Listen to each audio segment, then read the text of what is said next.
Hello दोस्तों, सिने and news channel में आपका स्वागत है। मैं हूं संतोष मेहता और आज बहुत ही अच्छा कार्यक्रम था जिसमें जावेद अख्तर जो जाने-माने गीतकार हैं और वो शबाना आज़मी जो बहुत ही बड़ी इंटरनेशनल लेवल की एक्ट्रेस हैं, उनके साथ एक प्रोग्राम था जो इंदिरा गांधी नेशनल सेंटर में था। जावेद अख्तर जी ने बताया कि वो एआई को गलत नहीं मानते क्योंकि समय के साथ साथ चीज़ें बदलती रहती हैं। और लोगों ने कई सवाल पूछे, मीडिया ने बहुत सारे सवाल पूछे जिनका उन्होंने बहुत ज़्यादा आंसर दिया और उन्होंने कहा कि टेक्नोलॉजी जो है इतनी तेज़ी से बढ़ रही है कि आप उसको रोक नहीं सकते और अगर एआई आ रही है तो उसमें कोई नहीं, उससे कोई फ़र्क नहीं पड़ेगा,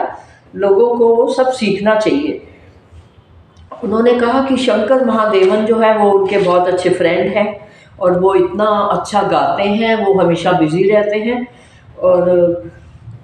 लाइव परफॉर्मेंस उनकी बहुत ही भीड़ वाली होती है। और अभी हाल ही में गवर्नमेंट ने भी ये डिसाइड किया है कि लाइव परफॉर्मेंसेस जो है दिल्ली में बहुत होनी चाहिए। इससे एक तो एम्प्लॉयमेंट बढ़ेगा और दूसरा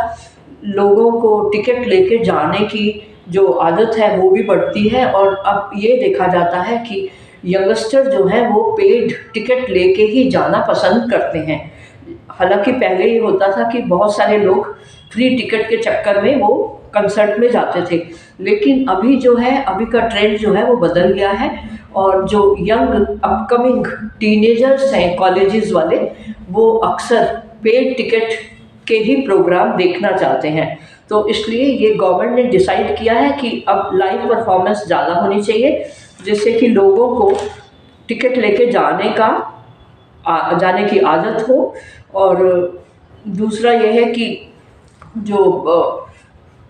जावेद अख्तर जी हैं वो अपने आप में एक खासियत हैं, बहुत ही फेमस हैं, वो हमेशा ही कुछ ना कुछ नया करने की सोचते हैं और उभरते हुए नए कलाकारों को वो बहुत ही प्यार से जो है उनके सवालों का जवाब देते हैं। और उन्होंने ये भी कहा कि साइंस रुकती नहीं है, एआई जो है वो अनबिलीवेबल अचीवमेंट की तरह है, उसको हम उसकी इतनी सारी अच्छाइयाँ होंगी कि उसको हम समझ भी नहीं पाते, क्या उससे फ़ायदे होंगे आने वाले समय में, ये बहुत ही हैरानी की बात होगी। और इतनी सारी चीज़ें हो रही हैं जो कि समय के साथ साथ तेज़ी से बदल रही हैं, उसको बिल्कुल नहीं रोका जा सकता। और उन्होंने किसी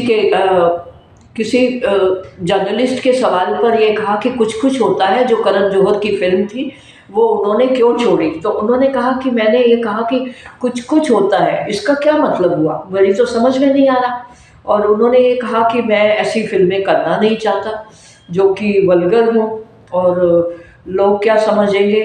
क्योंकि मेरी तो आदत है नहीं इस तरह की। मैं अच्छे संस्कारों वाली फिल्में जो हैं, मतलब जो मुझे लगे कि जनता को पसंद है, ऐसी फिल्में करना चाहता हूँ और इसीलिए मैंने बहुत सारी फिल्में अपनी छोड़ दी थी। और कॉपीराइट के क्वेश्चन में भी उन्होंने ये कहा कि जो सॉन्ग है वो सिचुएशन के हिसाब से लिखे जाते हैं, ये नहीं कि हाँ कोई सॉन्ग बहुत हिट हो रहा है तो ऐसा लिखा जा रहा है, लेकिन जहाँ पे स्थिति जैसी होती है उस तरह से वो सॉन्ग लिखा जाता है। और जो फिल्मों की रॉयल्टी होती है वो कहते हैं कि वो बढ़नी चाहिए, अब सिचुएशन भी बदल रही है, कहीं कहीं जो है वो अच्छी चीज़ें हो रही हैं और हमको अपनी कहानियों को अच्छी तरह से समझना चाहिए। और हमारे पास इतना टैलेंट है जो कि हम उसको टैलेंट हंट नहीं कहते, और हम टैलेंट है जिन लोगों में उनको हम एक अच्छा प्लेटफॉर्म देना चाहते हैं। इसलिए बहुत सारी चीज़ें ऐसी चल रही हैं कि नई नई संस्थाएं बन रही हैं और वो संस्थाओं के ज़रिए उनको जोड़ा जा रहा है ताकि वो अपने प्रतिभा को आगे बढ़ा सके और अपनी ज़िंदगी में अच्छा कुछ कर सके। तो इसके लिए ये बहुत बड़ा प्लेटफॉर्म है जो आर्ट और कल्चर मिनिस्ट्री के द्वारा किया जा रहा है और जावेद अख्तर जी की उसमें बहुत बड़ी भूमिका है। और आने वाले समय में जो नए आने वाले उभरते हुए कलाकार हैं और जो बहुत पहले स्ट्रगल करते थे उनके लिए शायद ये एक अच्छी खबर है और उनको ऑनलाइन में भी ये चीज़ें देखनी चाहिए। और मेरा ये सुझाव है कि ऐसे लोगों को आगे आना चाहिए जिनमें टैलेंट है लेकिन उनको मौका नहीं मिलता। और उन्होंने ये कहा कि मैं चाहता हूँ कि मीडिया के ज़रिए ये बात आगे तक पहुँचे जिससे लोग ज़्यादा परेशानी में ना रहें और वो सफल हो जाएं। तो मेरी शुभकामनाएं इस प्रोग्राम के लिए। और जावेद जी ने बहुत ही अच्छा इंटरेक्शन किया है और उसके लिए उनका